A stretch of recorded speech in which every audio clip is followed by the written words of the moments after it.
One can only imagine how difficult it was to solve crimes over a century ago, when fingerprinting was a technique that was still a novelty, and royal police departments had minimal resources and facilities to conduct in-depth investigations. Such were the conditions surrounding the tragic mass murder, dubbed the Villisca Axe murders, of 8 residents in Villisca, a sleepy town in southwestern Iowa, in the year 1912. To this day, the case remains unsolved despite numerous suspects and the circulation of various theories. On the evening of June 9, 1912, Sarah Moore, after coordinating a successful Children's Day program at the local Presbyterian church, headed home along with her husband, Josiah, and her 4 children, Herman, Catherine, Boyd, and Paul. Lena and Ina Stillinger, who were friends of the Moore children and had planned to sleep over at the Moore house, accompanied them. That was the last time any of them were seen alive. Mary Peckham, the Moores' next-door neighbor, emerged from her house on the morning of the 10th to hang her laundry on a clothesline in the backyard. As some time passed and she continued to do her chores, Mary noticed that conspicuously, none of the Moores had emerged from their home, and the house seemed to succumb to an eerie stillness. This was odd, as the Moores had many children who often went in and out of the house in a lively and rambunctious manner. Furthermore, Josiah ritually left for his office in the morning and Sarah was always up and about, doing her own chores. Out of concern, Mary knocked on the Moores' door, but there was no response. Upon trying the door handle, Mary discovered the house was locked. As Mary's worry began to grow, she decided to call Josiah's brother, Ross, who came over as soon as he could. After trying the door handle again failed, and peering into the window revealed nothing but darkness, Ross thumped loudly on the door calling repeatedly for his brother and sister-in-law, to no avail. Eventually, Ross used his own key to enter the house and gingerly opened the door to one of the bedrooms where he met a terrifying sight. 2 bloody bodies were laying on the bed and the sheets were stained with even more blood.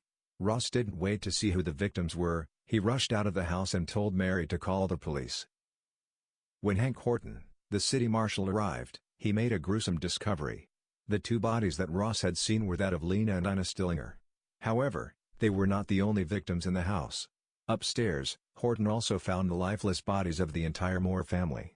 All 8 victims were killed in the same manner, their skulls had been brutally smashed with an axe. It is estimated that each victim had suffered 20 to 30 blows to the head. As soon as the townspeople became aware of the murders, the Moore house was deluged with hundreds of them, with many freely entering and leaving the premises. The small police department in Villisca had never encountered a crime of such enormity and were therefore inexperienced in dealing with homicides and the need to secure the crime scene. With so many people coming in and out of the Moore house, it became nearly impossible to detect any physical evidence left by the perpetrator. Of course, considering the primitive technology available back then, finding any physical evidence would not have likely been helpful anyway. From the initial days following the murder until now, detectives and historians have come up with several theories regarding the killer's profile. Some claim it must have been a person who was relatively well known to the Moores. After all, the door had been locked before Ross came, so the person may have been willingly invited into the house by the Moores. Others postulate that the viciousness of the crime points in the direction of a serial killer. Yet others believe it could have been a traveling preacher or a hobo, someone who was always on the move and therefore difficult to pinpoint. 5 suspects have been repeatedly mentioned over the years, but no concrete evidence was found to convict any one of them for the crime. Of all the suspects in the case, only one ever made it to trial. He was Reverend George Kelly, a traveling preacher who had been present at the Children's Day program which Sarah Moore had organized the night before the murders. He disappeared from town on the day of the murders, which cast further suspicion on him. Additionally, he seemed to possess an unusually high interest in the case for a civilian. He corresponded frequently with authorities by mail, and his letters seemed to indicate not only an obsession with the case, but also knowledge of critical facts that only the murderer would have known. Perhaps the most incriminating factor, however, was that Kelly was said to have confessed to the Villisca Axe murders while riding a train to Macedonia. Witnesses heard Kelly say he was compelled to kill the Moores and Stillingers because he had a biblically inspired vision that commanded him to slay and slay utterly. Although Kelly publicly recanted his statement, in 1917 he was arrested for the murders, but his first trial ended up in a hung jury and the second in acquittal. Several people who believed the murders were carried out by a local, pointed the finger at Frank F. Jones as the mastermind behind the heinous crimes. A senator, and prominent socialite, Jones had previously been Josiah's employer, until Moore left that position and took a profitable franchise with him. Jones was said to have been exceedingly resentful of Josiah for his actions, which may have been a motive for committing the crimes. Moreover, A rumor had been spreading at the time that Josiah was having an affair with Jones' daughter. Although no evidence exists to support that rumor, it may have been enough to infuriate Jones and his son, Albert. Those who believed Jones was guilty also believed he stayed away from the dirty work of carrying out the murders himself. They suspect Jones hired a man named William Mansfield, and he was the one to actually wield the deadly axe. Most of the so-called evidence they cite comes from one of the detectives on the case, James Newton Wilkerson. Wilkerson became convinced of Mansfield's guilt, because he believed Mansfield was also responsible for a number of other murders in which the mode of operation was found to be exactly the same, bludgeoning the victim with an axe. However, there was nothing to definitively link Mansfield to these other crimes.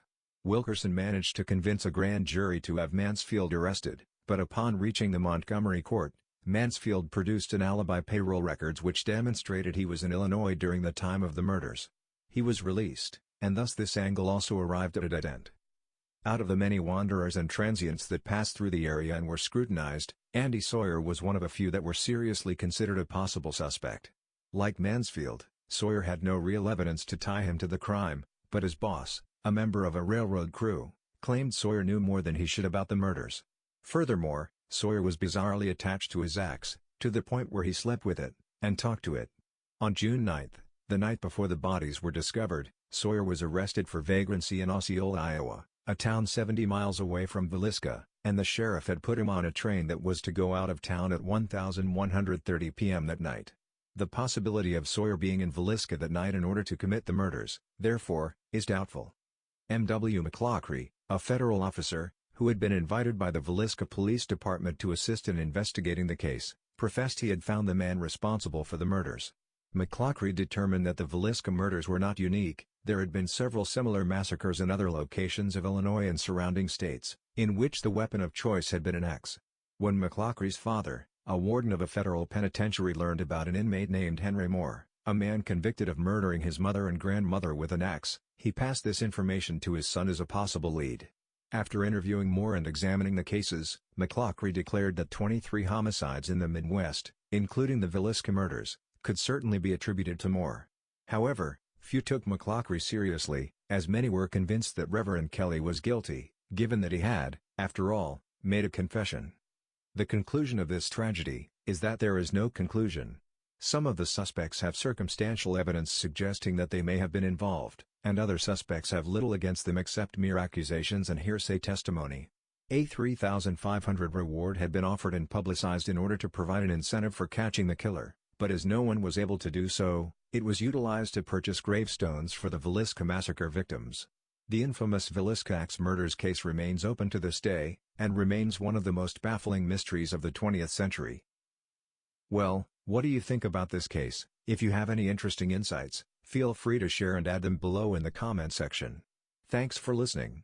If you want to help me, you can always subscribe to my channel and share my videos.